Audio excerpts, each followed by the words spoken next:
नमस्कार विद्यार्थी मित्रों, આપણે અગાઉના વિડિયોમાં ધોરણ 7 ગણિત વિષય અંતર્ગત એકમ 2 અપૂર્ણાંકો અને દશાંશ સંખ્યાઓ વિશે અભ્યાસ કરેલો। એની અંદર આપણે જોયેલું કે અપૂર્ણાંક અને અપૂર્ણાંક સંખ્યાઓ છે તેના સરવાળા બાદબાકી કઈ રીતે થાય અને તેના ગુણાકાર કઈ રીતે કરવામાં આવે છે એના આધારે કેટલાક પૂર્વ પ્રશ્નોના ઉકેલો મેળવતા પણ આપણે શીખી ગયા છીએ। ત્યારબાદ હવે આપણે ચર્ચા કરવાની છે અપૂર્ણાંકોના ભાગાકાર। तो जेम आपणे सरवाळा अने बादबाकी शीख्या एम एना भागाकार विषे पण आपणे अभ्यास करवानो छे अने भागाकारना आधारे कूट प्रश्नोना उकेलो कई रीते मेळवा ए पण आजे आपणे शीखीशुं। एना बाद आवे छे दशांश संख्याओ। तो दशांश संख्याओ कई रीते लखाय छे, एने कई रीते रजू करवामां आवे छे गाणितिक रीते, अने ए दशांश संख्याओ छे एना सरवाळा बादबाकी गुणाकार अने भागाकार कई रीते करवामां आवे छे एनी अलग-अलग रीतो अने एना आधारे आपणे पुस्तक पाठ्यपुस्तकमां आपेला अने स्वाध्याय पोथीमां दर्शावेला કેટલાક કૂટ પ્રશ્નો છે એમનો ઉકેલ કઈ રીતે મેળવાય છે એનો અભ્યાસ પણ આપણે આ વિડિયોની અંદર કરીશું।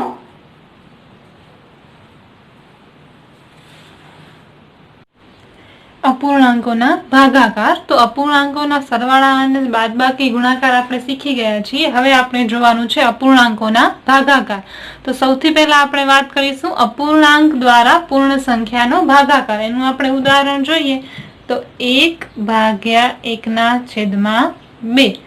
तो आवो भागाकार करवाथी पहेला आपणे बे बाबतो मुख्यत्वे याद राखवानी छे। ए बे बाबतो कई छे तो सौथी पहेला के जे बे शून्येतर संख्यानो गुणाकार 1 मळे ते बे संख्याने एकबीजानो व्यस्त कहे छे। एटले के सौथी पहेला अपूर्णांकनो व्यस्त शुं होय ए आपणे शीखी लईए। तो अपूर्णांकनो व्यस्त तो आपणे उदाहरण द्वारा समजीए तो 7 गुण્યા 1/7 એટલે 7/7 કઈ નથી એટલે શું છે 1 એટલે કે 7/1 ગુણ્યા 1/7 તો 7 એકા 7 અને 7 એકા 7 તો આપણને જવાબ મળશે 1।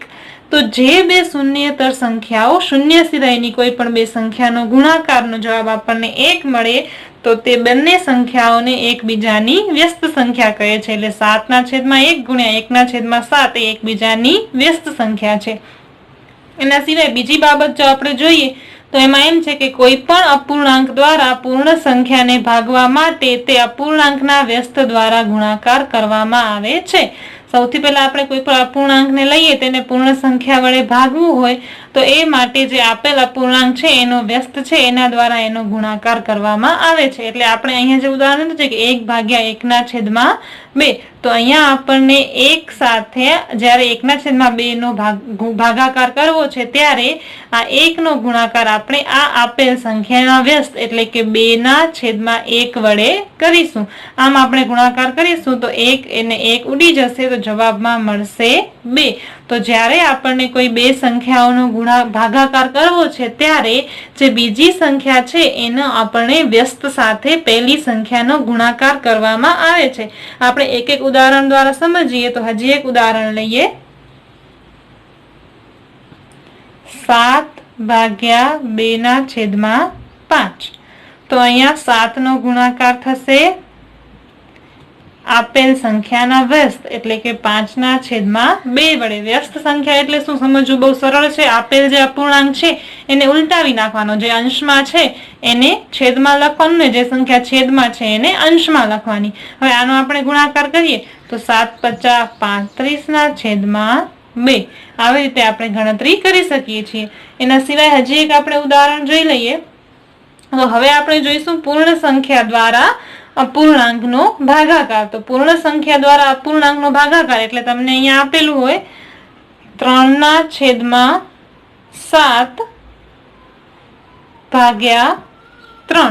तो अहींया आपणे शुं करशुं 3/7 छे ए एमने एम रहेशे अने एनो भागाकार 3 वडे छे तो आपणे गुण्या अहींया 3/7 शुं कहेवाय काई नथी एटले 1 तो गुण्या थशे 1/3 तो 3 उड़ी जशे जवाब मळशे 1/7।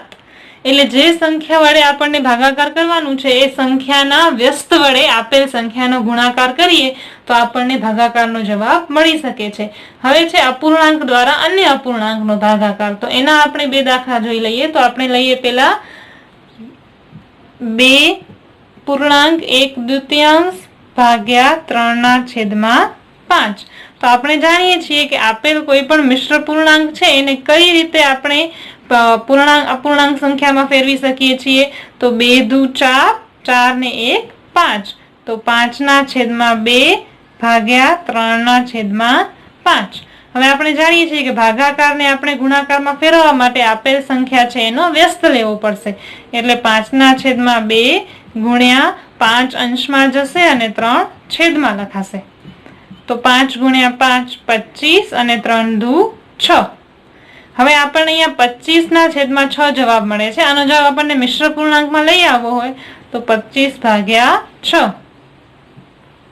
6 ચોક 24 વધ્યા 1. તો આપણે જવાબમાં શું લખીએ છીએ? 1 4/6. 1 પૂર્ણાંક 4 ષષ્ઠમાંશ. આવી રીતે આપણે દાખલાની ગણતરી કરી અને કોઈ પણ બે અપૂર્ણાંક સંખ્યાનો ભાગાકાર કરી અને જવાબ મેળવી શકીએ છીએ.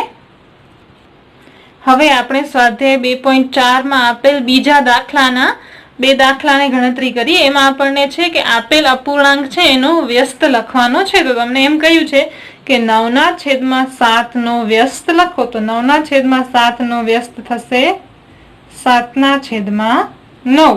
બીજું તમને કહ્યું છે 12/7 નો વ્યસ્ત લખો. તો 12/7 નો વ્યસ્ત થશે 7 અંશમાં જશે ને 12 અંશમાં છે એ છેદમાં જશે.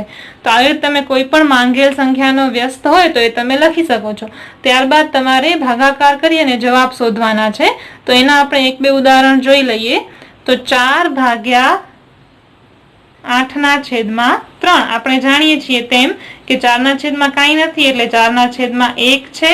અહીંયા ભાગાકારની જગ્યાએ ગુણાકાર લખવું હોય તો આપણે આ પાછળ જે સંખ્યા છે એનો વ્યસ્ત એટલે કે જે અંશ છેદમાં છે એ અંશમાં જશે અને અંશમાં છે એ છેદમાં જશે. હવે 4 એકા 4 અને 4 દુ 8. તો 3 ગુણ્યા 1 એટલે 3/2 એકા 2. આવી રીતે આપણે દાખલાની ગણતરી કરી શકીએ છીએ. એના પછી તમને એક છે 2/5 ગુણ્યા 1/2. હવે આપણે અહીંયા જાણીએ છીએ કે ગુણાકાર પછી ભાગાકાર પછીની જે સંખ્યા હોય એના વ્યસ્ત વડે સંખ્યાનો ગુણાકાર થઈ શકે. તો 2/5 ગુણ્યા આ જે સંખ્યા છે એનો વ્યસ્ત એટલે કે 2 અંશમાં જશે અને 1 છેદમાં. તો 2 દુ 4 અને છેદમાં 5 એકા 5. તો આપણે અગાઉ શીખ્યા છીએ તેમ આવી રીતે ભાગાકાર કરવા ખૂબ સરળ છે. હજી એક આપણે જોયું તો આપણે મિશ્ર પૂર્ણાંકનું ઉદાહરણ લઈ તો તમને સમજવામાં સરળતા પડે. એ છે 3 પૂર્ણાંક 1/5 ભાગ્યા 1 પૂર્ણાંક 2/3. સૌથી પહેલા આ બંને મિશ્ર પૂર્ણાંક છે એને આપણને સાદા અપૂર્ણાંકમાં ફેરવવા પડશે. તો 5 તેરી 15 ને 1 16/5 ભાગ્યા 3 એકા 3 4 અને 5 5/3. હવે આપણે જાણીએ છીએ આ ભાગાકારની નિશાનીની જગ્યાએ ગુણાકાર મૂકીએ. 16/5 ગુણ્યા આ સંખ્યા છે એનો વ્યસ્ત એટલે 3 અંશમાં અને 5 છેદમાં. 16 તેરી 48 છેદમાં 5 ગુણ્યા 5 25. હવે આપણે 48 અને 25 નો ભાગાકાર કરી અને જવાબને આપણે મિશ્ર પૂર્ણાંક સ્વરૂપે મેળવી શકીએ છીએ. તો આપણે અહીંયા લઈએ 48 ભાગ્યા 25. 25 એકા 25. 8 માંથી 5 જાય તો 3 અને 4 માંથી 2 જાય તો 2 23. તો આપણે જવાબમાં લખી શકીએ છીએ 1 પૂર્ણાંક 23/25. આવી રીતે આપણે કોઈ પણ બે આપેલા અપૂર્ણાંકો છે, એક અપૂર્ણાંક અને એક પૂર્ણ સંખ્યા છે, તો તેના ભાગાકાર એના જે આપેલ સંખ્યા છે એના વ્યસ્ત સાથેના ગુણાકાર વડે મેળવી શકીએ છીએ. હવે આપણે વાત કરીએ દશાંશ સંખ્યા. એટલે દશાંશ સંખ્યા આપણે કઈ રીતે લખીએ છીએ આપણે જાણી જ ગયા છીએ. એમ છતાં આપણે એકવાર જોઈ લઈએ.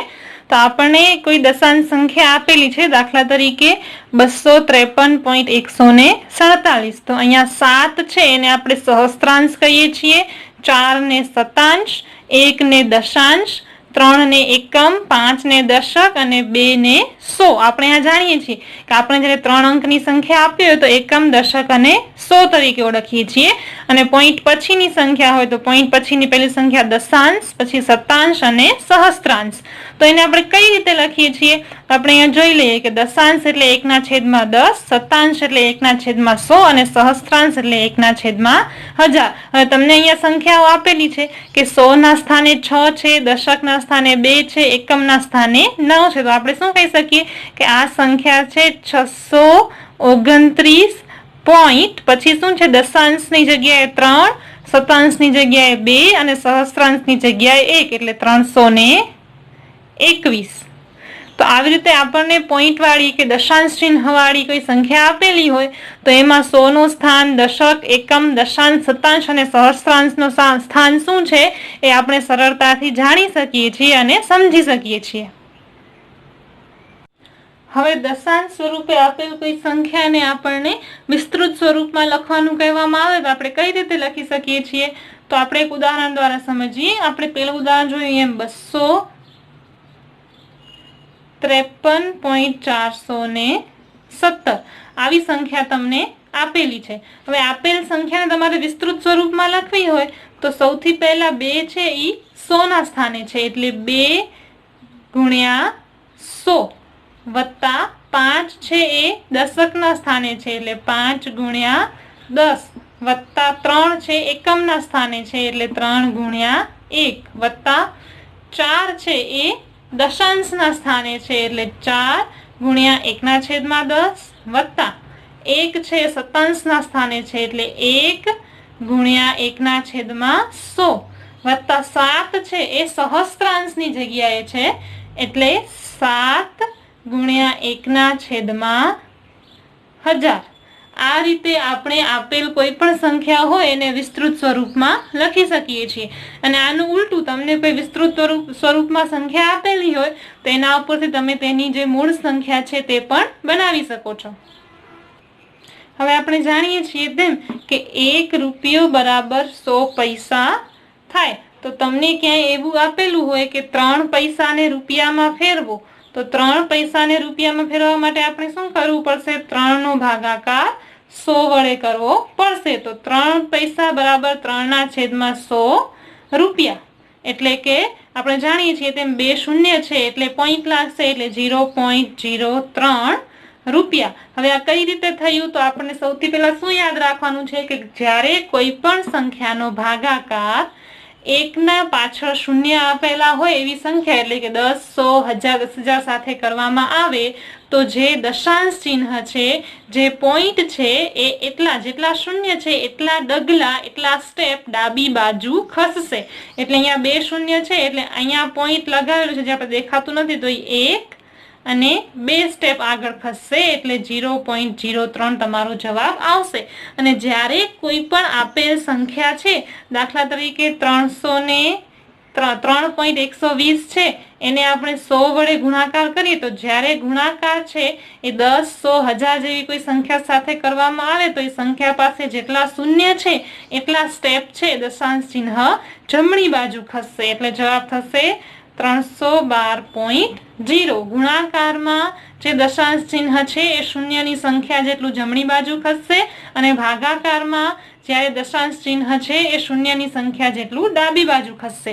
હવે આ થઈ રૂપિયા અને પૈસાને એકબીજામાં ફેરવવાની વાત. એના સિવાય છે 5 ગ્રામને આપણને કિલોગ્રામમાં ફેરવવા હોય તો આપણે જાણીએ છીએ કે 1 કિલોગ્રામ બરાબર 1000 ગ્રામ. તો તમને અહીંયા કહ્યું હોય કે 5 ગ્રામને કિલોગ્રામમાં ફેરવો તો 5 ભાગ્યા 1000 કિલોગ્રામ. હવે અહીંયા કેટલા શૂન્ય છે 1 ની પાછળ? 1, 2 અને 3. તો જે દશાંશ ચિહ્ન છે એ 3 ડગલા ડાબી બાજુ ખસશે એટલે આ 1 ડગલું, આ 2 અને આ 3. તો જવાબ આવશે 0.005 કિલોગ્રામ. આ થઈ ગ્રામ અને કિલોગ્રામની વાત. હવે આપણે સેન્ટીમીટર અને મીટરના સંબંધ વિશે પણ જાણીએ છીએ. તો આપણને એમ કહ્યું હોય કે આપેલ સંખ્યા જે સેન્ટીમીટરમાં છે એને મીટરમાં ફેરવો તો તમને અહીંયા છે કે 7 સેન્ટીમીટરને મીટરમાં ફેરવો તો 7/100 મીટર. 100 છે એટલે જવાબ થશે 0.07 મીટર. તો જ્યારે આપણને આવી ગણતરી કરવાની હોય ત્યારે આપણને અમુક ચોક્કસ સંબંધો યાદ હોવા જોઈએ. જેમ કે 1 રૂપિયો બરાબર 100 પૈસા. તો પૈસાને રૂપિયામાં ફેરવવા માટે 100 વડે ભાગાકાર કરવો પડશે. 1 કિલોગ્રામ બરાબર 1000 ગ્રામ. એટલે જ્યારે ગ્રામને કિલોગ્રામમાં ફેરવવા હોય તો 1000 વડે ભાગાકાર કરવો પડશે. એવી જ રીતે આપણે 1 મીટર બરાબર 100 સેન્ટીમીટર હોય છે એટલે જ્યારે સેન્ટીમીટરને મીટરમાં ફેરવવું હોય તેનો ભાગાકાર આપણને 100 વડે કરવો પડશે. આ બાબતો એટલા માટે યાદ રાખવાની છે કારણ કે આના ઉપરથી આપણને સ્વાધ્યાયના ઘણા બધા દાખલાની ગણતરી કરવાની છે. સ્વાધ્યાય 2.5 માં આપણને પહેલા દાખલામાં છે કે કઈ સંખ્યા મોટી છે તે જણાવો. એનું પહેલું આપણે દાખલો જોઈએ તો 0.5 કે 0.05 માંથી કઈ સંખ્યા મોટી છે. તમને પહેલી રકમ છે 0.5 કે 0.05 માંથી કઈ સંખ્યા મોટી છે. તો આપણે જોઈ શકીએ છીએ કે બંનેનો પહેલો અંક એટલે કે એકમનો અંક સમાન છે. ત્યારબાદ આવે છે દશાંશનો અંક. તો અહીંયા દશાંશનો અંક 5 છે ને અહીંયા દશાંશનો અંક 0 છે. તો આપણે કઈ સંખ્યા મોટી કહેવાય, 5 કે 0? તો 5. એટલે આના ઉપરથી આપણે કહી શકીએ કે 0.5 છે એ 0.05 કરતા મોટા છે. જ્યારે આપણને કઈ સંખ્યા મોટી છે કે નાની છે એમ દર્શાવવાનું હોય ત્યારે આપણે ડાબી બાજુથી અંકો જોવાની શરૂઆત કરીશું. પછી 100 નો અંક હોય, દશકનો અંક હોય, એકમનો અંક હોય કે પછી પોઈન્ટ પછીના અંક હોય, વારાફરતી આપણે એક એક અંક જોતા જઈશું. એના સિવાય આપણે હજી એક ઉદાહરણ એમાં જોઈએ. તમને ચોથા દાખલામાં એવું આપેલ છે કે 1.37 કે 1.49. તો આવો દાખલો આપણે જ્યારે જોઈએ તો આપણને ફરીથી શું એકમના અંકને જોવો પડશે. તો બંનેમાં 1 છે, પછી પોઈન્ટ પછીનો અંક એટલે દશાંશનો અંક અહીંયા 3 છે ને અહીંયા 4 છે. તો આના ઉપરથી આપણે શું કહી શકીએ કે જે 4 વાળો અંક છે એ મોટો છે, એટલે 1.49 છે 1.47 કરતા મોટા છે. તો આવી રીતે આપણે નાની મોટી સંખ્યા કઈ છે એ પણ જોઈ શકીએ છીએ. ત્યારબાદ સ્વાધ્યાય 2.5 ની અંદર બીજા દાખલામાં તમારે દશાંશનો ઉપયોગ કરીને રૂપિયામાં રૂપાંતર કરવાનું છે. તો એમાંથી આપણે લઈએ તો ત્રીજા દાખલામાં તમને એમ કહ્યું છે કે 77 રૂપિયા 77 પૈસા. તો હવે આ 77 પૈસા છે એને આપણને રૂપિયામાં રૂપાંતરિત કરવાના છે. તો આપણે જાણીએ છીએ કે પૈસાને રૂપિયામાં બદલવા હોય તો એનો ભાગાકાર આપણને 100 વડે કરવો પડશે. તો 77 પૈસા બરાબર 77 ના છેદમાં 100 રૂપિયા એટલે 0.77 રૂપિયા થશે. હવે અગાઉથી આપણે 77 રૂપિયા તો છે તો 77 રૂપિયા અને 0.77 રૂપિયાનો સરવાળો કરવાનો.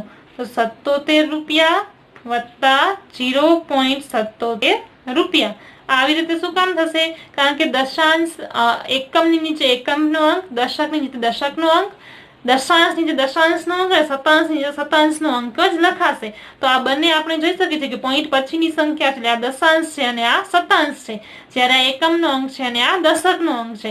તો અહીંયા આપણે જવાબ આવશે 77.77 રૂપિયા. તો સૌથી પહેલા આપણને જે પૈસાની સંખ્યા આપેલી હોય રૂપિયામાં ફેરવીએ અને આપેલ રૂપિયા અને આ પૈસાને જે રૂપિયામાં ફેરવે એનો સરવાળો કરીએ તો આપણે દાખલાનો જવાબ મેળવી શકીએ છીએ. એના પછી પાંચમો દાખલો તમને એમ કહ્યો છે કે 275 પૈસા છે એને રૂપિયામાં ફેરવો. તો આપણે જાણીએ છીએ કે 275 પૈસાને રૂપિયામાં ફેરવવા માટે શું કરવું પડશે? અગાઉ વાત કરી એમ કે આપેલ સંખ્યાનો ભાગાકાર 100 વડે કરવો પડશે. તો આપણને જવાબ રૂપિયામાં મળશે. તો 100 એટલે અહીંયા 2 શૂન્ય છે એટલે અહીંયા જે દશાંશ ચિહ્ન છે એ 2 ડગલા આગળ ખસકશે એટલે કે ડાબી બાજુ ખસકશે. એટલે જવાબ મળશે 2.75 રૂપિયા. તો આમ આપણને કોઈ પણ સંખ્યા પૈસામાં આપેલી હોય અને રૂપિયામાં રૂપાંતર કરવું હોય તો આપણે કરી શકીએ. સ્વાધ્યાયના ત્રીજા દાખલામાં આપણને એવું કહ્યું છે કે 5 સેમીને મીટરમાં અને કિલોમીટરમાં ફેરવો. 5 સેન્ટીમીટરને મીટર અને કિલોમીટરમાં ફેરવો. તો આપણે જાણીએ છીએ કે 5 સેન્ટીમીટરને આપણે મીટરમાં ફેરવવા હોય તો આપણે તેનો ભાગાકાર કરવો પડશે 1000 વડે. તો આપણે જોઈએ, આપણે જાણીએ છીએ તેમ કે 1 મીટર બરાબર 100 સેન્ટીમીટર અને 1 કિલોમીટર બરાબર 10,000 સેન્ટીમીટર. 1 કિલોમીટર બરાબર 1,00,000 સેન્ટીમીટર. હવે આટલી બાબત આપણી પાસે છે તો આપણને હવે 5 સેમીને મીટરમાં ફેરવવું છે. તો 5 સેન્ટીમીટર બરાબર 5/100 મીટર અને 5 સેન્ટીમીટરને કિલોમીટરમાં ફેરવવું હોય તો 5/, અહીંયા છે 1,00,000 તો 1,00,000 સેન્ટીમીટર ને આપણે ફેરવીશું કિલોમીટરમાં. તો અહીંયા આપણે શું લખીશું? બે સંખ્યા છે એટલે 0.05 અને અહીંયા છે 1,00,000 છે છેદમાં. તો હવે આપણે 1,00,000 વડે ગણતરી કરીએ તો કેટલા શૂન્ય છે? 1 2 3 4 અને 5. તો 5 થી આ કેટલા ડગલા આગળ ખસકશે? 5 એટલે 0.1 2 3 4 અને 5। આ થયો તમારો કિલોમીટરમાં અને આ આવશે મીટરમાં। તો જ્યારે આપણે સેન્ટીમીટરને મીટરમાં ફેરવવું હોય ત્યારે 100 વડે ભાગાકાર અને સેન્ટીમીટરને કિલોમીટરમાં ફેરવવું હોય ત્યારે 1 લાખ વડે ભાગાકાર કરવામાં આવે છે। સ્વાધ્યાયમાં ચોથો દાખલો છે કિલોગ્રામમાં ફેરવો। હવે અગાઉ આપણે ઉદાહરણમાં પણ જોયું કે કિલોગ્રામને ગ્રામમાં અને ગ્રામને કિલોગ્રામમાં કઈ રીતે ફેરવાય છે। તો આપણે શું જાણીએ છીએ કે 1 કિલોગ્રામ બરાબર 1000 ગ્રામ। 1 કિલોગ્રામ બરાબર 1000 ગ્રામ આપણે જાણીએ છીએ। હવે અહીંયા આપણને સંખ્યા આપેલી છે 4 કિલોગ્રામ 8 ગ્રામને ગ્રામમાં ફેરવો। તો સૌથી પહેલા આ સંખ્યા ગ્રામમાં છે એટલે એને કઈ નથી કરવાનું, 4 કિલોગ્રામને આપણે ગ્રામમાં ફેરવીએ। તો 4 કિલોગ્રામ બરાબર 4/, અહીંયા જે આપેલ રકમ છે એને આપણે કિલોગ્રામમાં બદલવી છે એટલે 4 કિલોગ્રામને એમને એમ રહેવા દઈએ અને 8 કિલોગ્રામને આપણે 8 ગ્રામ છે એને આપણે કિલોગ્રામમાં ફેરવીએ। તો 8 ગ્રામને કિલોગ્રામમાં ફેરવવા માટે 8/1000 કરવું પડશે। તો આવું કરવાથી આપણને શું મળશે? 0.008। કેટલી સંખ્યા છે? 1, 2 અને 3 શૂન્ય છે એટલે 1, 2 અને 3 ડગલા આગળ ખસશે એટલે 0.008 કિલોગ્રામ। હવે અહીંયા 4 કિલોગ્રામ આપણી પાસે પહેલેથી છે અને 8 ગ્રામને આપણે કિલોગ્રામમાં ફેરવ્યા તો 0.008 કિલોગ્રામ થયા। તો હવે આની કુલ ગણતરી કરીએ આપણે તો 4 + 0.008 બરાબર 4.008 કિલોગ્રામ થશે। એટલે તમને જ્યારે આપેલ કોઈ પણ ગ્રામની સંખ્યા હોય એને કિલોગ્રામમાં ફેરવવી હોય તો એના ભાગે આપણને 1000 કરવા પડશે। પછી એક આપણે ઉદાહરણ જોઈ લઈએ કે આપેલ સંખ્યા છે એને વિસ્તૃત સ્વરૂપમાં લખો। આપણે અગાઉ જોઈ જ ગયા છીએ તેમ છતાં આપણે એકવાર જોઈ લઈએ। તો આપેલ સંખ્યા તમને છે 20.03। વિસ્તૃત સ્વરૂપમાં લખવી હોય તો 2 છે એ દશકના સ્થાને છે એટલે 2 × 10 વત્તા 0 છે એકમના સ્થાને છે એટલે 0 × 1 વત્તા 0 છે એ દશાંશના સ્થાને છે એટલે 0 × 1/10 વત્તા 3 છે એ શતાંશના સ્થાને છે એટલે 3 × 1/100। આ રીતે તમને કોઈ પણ સંખ્યા આપી હોય તમે વિસ્તૃત સ્વરૂપમાં લખી શકો છો। ત્યારબાદ છે સ્થાન કિંમત લખો। તો તમને આપેલ કોઈ પણ સંખ્યા હોય દાખલા તરીકે 10.25 તો અહીંયા આપણને સ્થાન કિંમત લખવી હોય તો સ્થાન કિંમત કઈ રીતે લખશું? અહીં તમને કહેલું છે કે આપેલ સંખ્યાઓમાં 2 ની સ્થાન કિંમત લખો। તો અહીંયા આપણે જોઈ શકીએ છીએ 2 ની સ્થાન કિંમત શું છે? 2 કોના સ્થાને છે? તો એ દશાંશના સ્થાને છે તો 2 ની સ્થાન કિંમત થશે દશાંશ। એમ તમને બીજી સંખ્યા આપી છે 2.56 તો 2.56 માં 2 કયા સ્થાને છે? એકમ સંખ્યાના સ્થાને છે એટલે આની સ્થાન કિંમત થશે એકમ। તો આવી રીતે તમને કોઈ પણ આપેલ સંખ્યામાંથી કોઈ પણ સંખ્યાની સ્થાન કિંમત લખવાની કહી હોય તો એ કયા સ્થાને છે એના આધારે આપણે સ્થાન કિંમત લખી શકીએ છીએ। હવે આ જ સ્વાધ્યાયનો આપણે 8મો દાખલો જોઈએ તો 8મા દાખલાની રકમ તમને આપેલ છે કે શ્યામ છે 5 કિલોગ્રામ 300 ગ્રામ સફરજન અને 3 કિલોગ્રામ 250 ગ્રામ કેરી ખરીદે છે અને સરલા છે એ 4 કિલોગ્રામ 800 ગ્રામ સંતરા અને 4 કિલોગ્રામ 150 ગ્રામ કેળા ખરીદે। તો કોણે વધુ ફળ ખરીદ્યા? તો કોણે કુલ કેટલા ફળ ખરીદ્યા છે એ સમજવા માટે આપણે સરવાળો કરવો પડશે। તમને શું કહ્યું છે? શ્યામે 5 કિલોગ્રામ 300 ગ્રામ સફરજન અને 3 કિલોગ્રામ 250 ગ્રામ કેરી ખરીદી છે। તો સૌથી પહેલા આનો સરવાળો કરવો પડશે કુલ ફળ કેટલા થાય છે એ જોવા માટે। તો 0 અને 0 5 ને 0 5 3 ને 2 5 ગ્રામ અને 5 6 7 અને 8 કિલોગ્રામ। આ થઈ શ્યામે ખરીદેલા કુલ ફળની ગણતરી। ત્યારબાદ તમને સરલાની ગણતરી પણ કરવાની છે। તો સરલાએ કેટલા ફળ ખરીદ્યા છે? તો સરલાએ 4 કિલોગ્રામ 800 ગ્રામ સંતરા અને 4 કિલોગ્રામ 150 ગ્રામ કેળા ખરીદ્યા છે। તો તેણે ખરીદેલા કુલ ફળ કેટલા છે?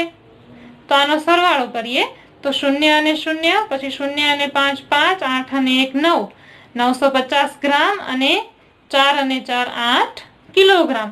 તો 8 કિલોગ્રામ 950 ગ્રામ ફળ છે એ સરલાએ ખરીદ્યા છે, અને 8 ગ્રામ 550 ગ્રામ ફળ છે એ શ્યામે ખરીદ્યા છે. તો આ ગણતરી ઉપરથી આપણે ચોક્કસપણે કહી શકીએ છીએ કે સરલાએ શ્યામ કરતા વધુ ફળ ખરીદ્યા છે. એટલે આવી રીતે આપણને કોઈ પણ કૂટ પ્રશ્ન આપેલો હોય તો ગ્રામ, કિલોગ્રામ, મીટર, સેન્ટીમીટર વગેરે જેવી આપણે રાશિઓનું રૂપાંતર કરી અને દાખલાની ગણતરી કરી અને જવાબ આપી શકીએ છીએ. તો આજે આપણે શું શીખ્યા? આજે આપણે જોયું કે કઈ રીતે આપેલ અપૂર્ણાંક સંખ્યાના ભાગાકાર થઈ શકે છે, અને દશાંશ સંખ્યાઓને આપણે મીટર, સેન્ટીમીટર, કિલોમીટર, ગ્રામ, કિલોગ્રામમાં કઈ રીતે ફેરવી શકીએ છીએ. હવે આવતા વિડીયોમાં આપણે દશાંશ સંખ્યાના ગુણાકાર અને ભાગાકાર વિશે અભ્યાસ કરીશું.